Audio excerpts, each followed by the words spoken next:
Hello everyone and welcome to another video with me, Rays, and today we're going to be taking a look at some weekend patch notes. Epic 7 recently got its God Killer story episode, or its first two chapters, and there you go, my headphones fell off, so you know it's going to be a good video. And let me tell you, for a couple of reasons, this patch ended up being a little bit of a disappointment, as well as a little bit of a bother for some players, myself included.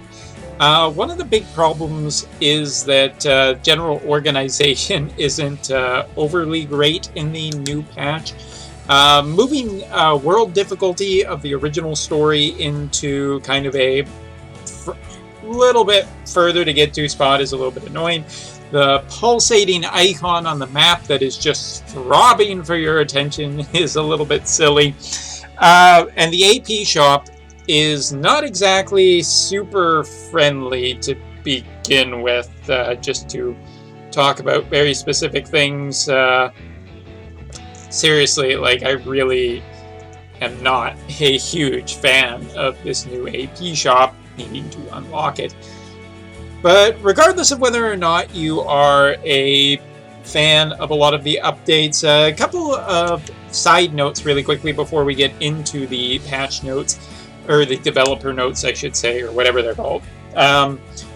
There was a little bit of a mistranslation where basically a lot of the 3 and 4 stars are not being released all at once. It would have been really nice if they had all been released, but unfortunately, the only thing that got added was one single brand new 4-star, and the rest of them will probably be doled out over the year.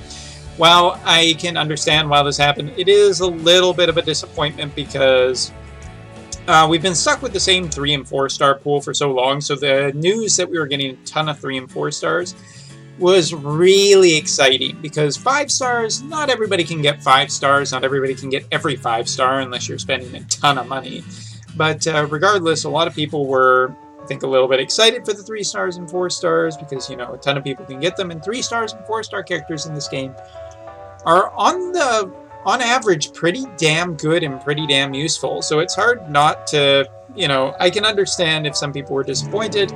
Apologies, it was just kind of a mistranslation, and I think Smilegate really should have put out just the translation themselves to make sure that there was no false information, but there you go. However, what we have been given a glimpse into is the next big update. First of all, Malgora or Malgora, which are basically a currency that you use to increase your hero's skill power. And if you aren't aware what they look like, they look like this. There is going to be an improvement for the system. Right now, there is quite a bit of Malgora's need. Molagora. Hold on. Anyway, I'll continue talking. There's a fair amount of this resource that are needed, especially if you want to increase a lot of characters and increase a lot of abilities and get the most out of your characters. So yeah,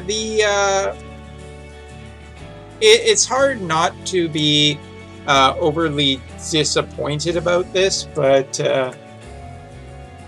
here, how does it pronounce, Google? Molagora. Okay, there you go. I don't care what Smilegate says. We all know that Google is right about everything because it's on the internet. Anyway, there will be a reduction of about 12 to 18% cost.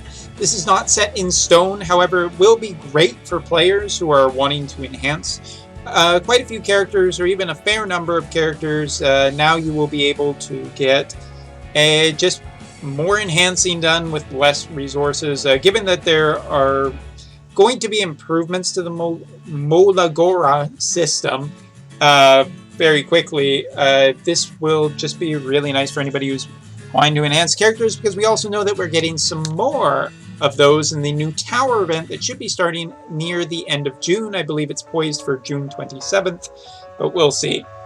So this content is expected to hit on July 1st, and as we all know, give or take a little bit, but it is exciting to say the least. And another thing that will be happening very soon is balance changes. One of the most scary things in playing Epic 7 as opposed to Brave Exvius as a ex-Brave Exvius player. Brave Exvius characters, when they come out, are basically set in stone. They get improved through enhancements, but nerfing them is not allowed. And here in Epic 7, characters can be nerfed, characters can be changed, characters can also be powered up depending on how game-breaking or un-game-breaking they are. And so far it looks like the balance change patch is mostly positive, and that may be because we've only gotten the positive news for now. Maybe there'll be a little bit, but the characters that they specifically talked about makes me believe that these are the ones that will be getting buffed to improve the characters. There's also a big side note that we'll talk about after. So starting with, you may be wondering who the list is, who are the lucky characters, and do you, Umbra, actually have any this time? Actually, yes I do. And I can't move this to the second screen because otherwise it shuts everything down. OBS is only so good. But two of the major characters that were highlighted were Arbiter Vilvred, a 5-star base Moonlight character who has been mostly considered to be a fairly big underperformer in the game, and as well, another character that was specifically targeted to be shown off for this improvement balance patch was Rabi, a character that I am definitely fond of and is very happy to hear that she is getting a fairly sizable buff. Now, before we talk about all of both of their improvements, because those are the only two that were... Oh, and Sigrid, sorry. Should have mentioned Sigrid. Oh, Sigrid fans going to be so mad at me. Anyway, Sigrid, there you are. There's also another list of following characters: Judge Keese, Maid Chloe, Violet, Bloodblade Karen, Assassin Coley, Corvus, Katarja, Purgus, and Lots. So a massive list of characters will be getting buffs by the sounds of it, because none of these characters have been overly performing, although I would say that some of them are definitely not bad in this list at all. It is very interesting to see this list. Judge Keese, I think, is probably one of the ones who I feel maybe underperforms the most, given that she is a 5-star Moonlight summon. And Moonlight, for those who don't know, Moonlight summons are like the rarest form of summoning that you can do in this game. And they consist of light and dark characters, no artifacts, so you're always getting a character out of it, as opposed to regular summons where you can get artifacts. So anyway, continuing on, the list here, Maid Chloe, definitely an underperformer that is very not superly high valued, especially because her buffs can be stolen by some of the more recent characters. Violet, who's actually not bad, but considering he's a big part of the story this season, it seems like he maybe should get a buff or two. I don't know. Bloodblade Karen, I don't think is particularly bad, but kind of exciting to hear that she is getting buffed. Assassin Coley, again, I've found that she's not perfect, but she's pretty strong, so I guess we'll see. Corvus, another one who kind of, underperforms unless you build him very specifically. I'm trying to get none of this information right. There's a lot of characters on this list I don't have. Katarja, Purgus, and Lots. Be really interesting to see what the full note of this will be. I would assume that this is going to be coming, the big balance patch that we knew was coming on the 27th. I assume that this is either part or all of it. As the time of this recording, nothing is necessarily set in stone. But let's talk about the characters that are highlighted. Sigrid, for example, one of my first 5 stars in the game, who, while is basically a character focused on DPS and causing the bleed status effect. A pretty strong status effect for wearing down your enemy, but has been undervalued compared to a 3-star in the game, Kiris, who is a archer that can cause poison and extend the duration of poison. Basically, she made a lot of content really easy for being a 3-star. But Sigrid, as a 5-star character, just doesn't feel quite as good. Her Sever will get an increased chance of causing bleed, 2 bleed status effects from 35% to 50%. A fairly big increase there because, just hitting status effects on an enemy, especially some bosses, is a long-term strategy that I think is really cool about Epic 7. Epic 7 uses status effects quite nicely between the resistance factor and whatnot, not necessarily always being able to get these to stick. So I really love status effects, and I really love characters who can do status effects after coming from Brave Exvius, where status effects are basically not a thing. I think it's really cool. Smash will get a chance to inflict bleeding from 85% to 100%. Again, I just think it makes her better at the role that she was given. And Guillotine, penetrate defense by 30%. Again, it was just an ability that probably was not measuring up to a ton of others. And, you know, I'm cool with giving Sigrid some love, especially because I have another one of her somewhere. And, imprints, man. Yeah, that's the way to do it. I should also say that tentatively, currently at the time of this recording, I'm also incredibly excited to see what happens with, where'd she go? Maid Chloe, because Maid Chloe is my other Moonlight summon, and I'm loving my other two Moonlight summons, Rule as well as Spectre Tenebria, so I'm hoping that my third one's going to just be a diamond really quickly. Anyway, next up is Rabi. Rabi is, for a lot of people, the first damage dealer, and Rabi is really cool. She has a ton of HP, and she is very defensive because a lot of her attacks just generate a massive amount of HP regeneration, especially if you build her a specific way.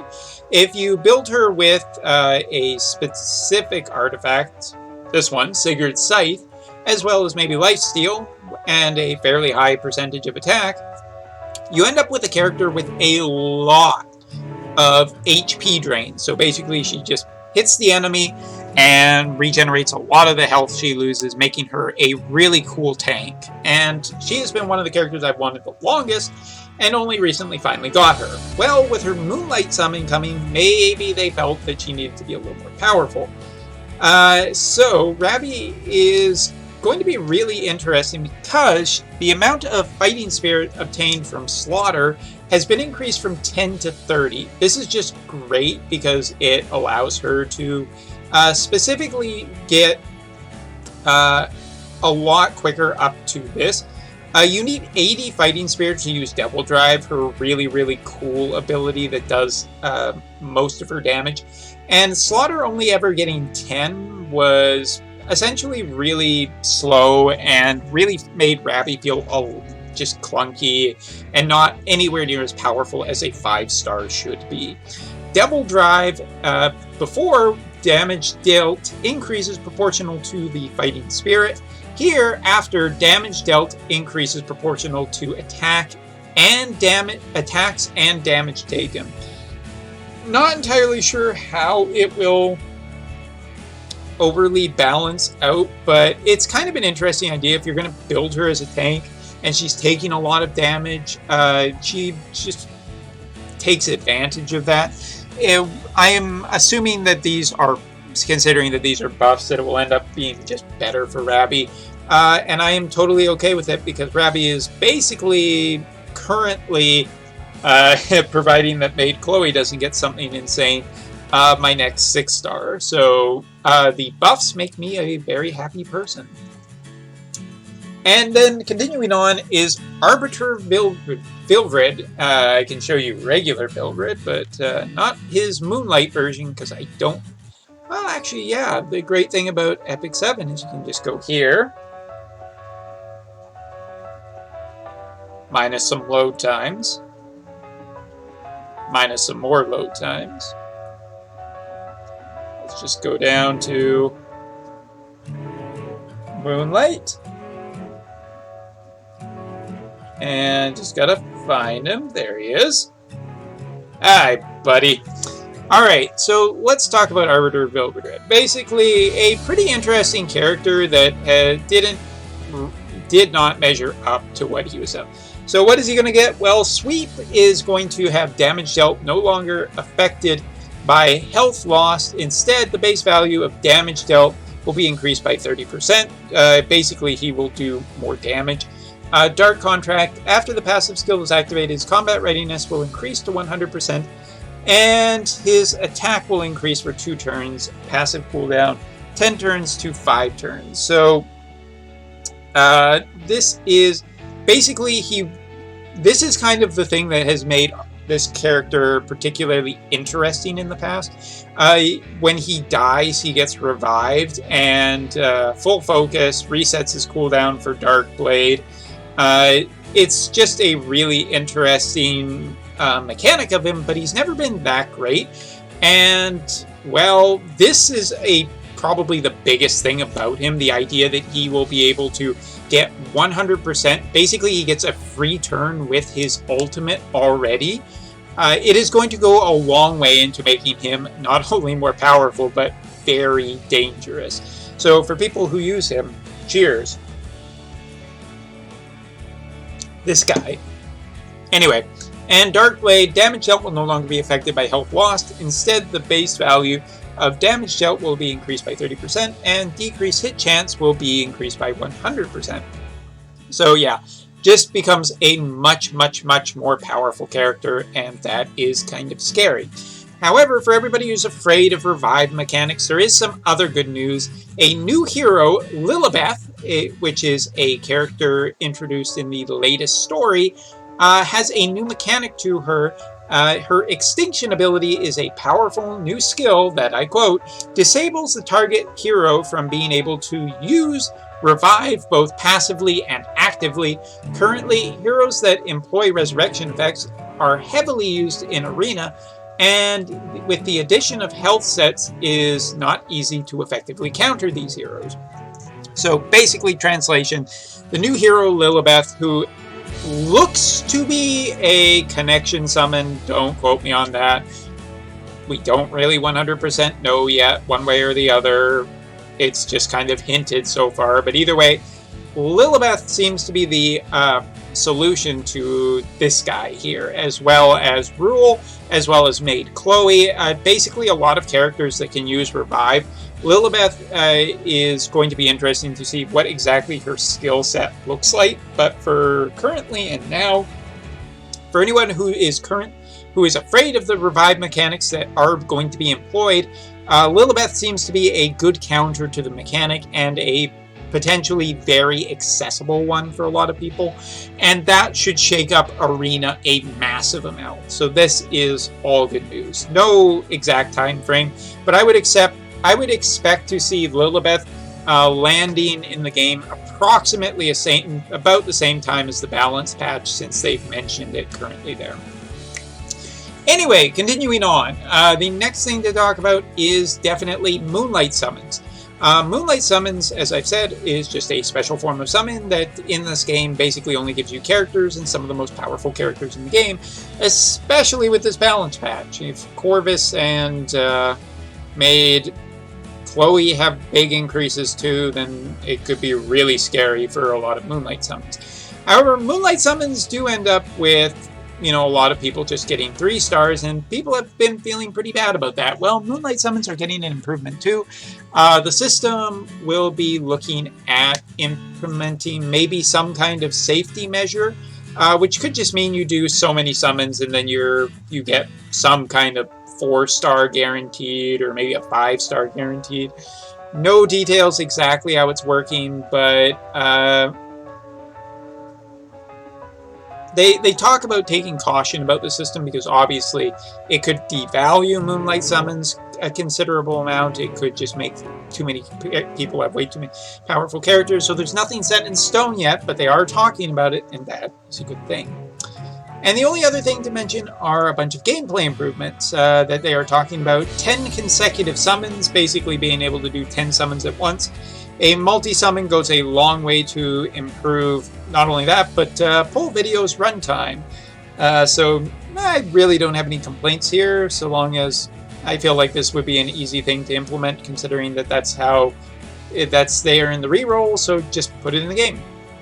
They're also considering putting a repeat battle and a auto-open treasure chest. About time, nothing much to say here. However, the plan seems to be a little bit hazy about when it will be actually implemented. Quote saying maybe 3rd quarter or within a year at the latest.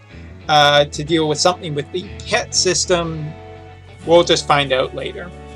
Auto promote system to make promoting stuff easier. Inventory expansion, including possibly just a separate place for charms, which is all good and goes a long way to reducing some of the frustrations a lot of players are having with inventory and basically just not having enough, and I can understand that completely. So yeah, these are basically the notes, and they are exciting to say the least, not only because they make a whole bunch of old characters potentially considerably stronger and way more interesting, but also just the news of Lilibeth could potentially shake up a rather stagnant, especially high class or high tier of arena, maybe a little bit more interesting, given that revive mechanics can definitely feel more than a little unfair.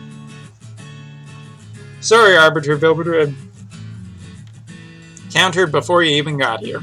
Anyway, so that's all for this video, and I will see you next time when we talk about that 6-star guide. I'm getting caught up on my videos. Give me a little bit of time. Anyway, see ya.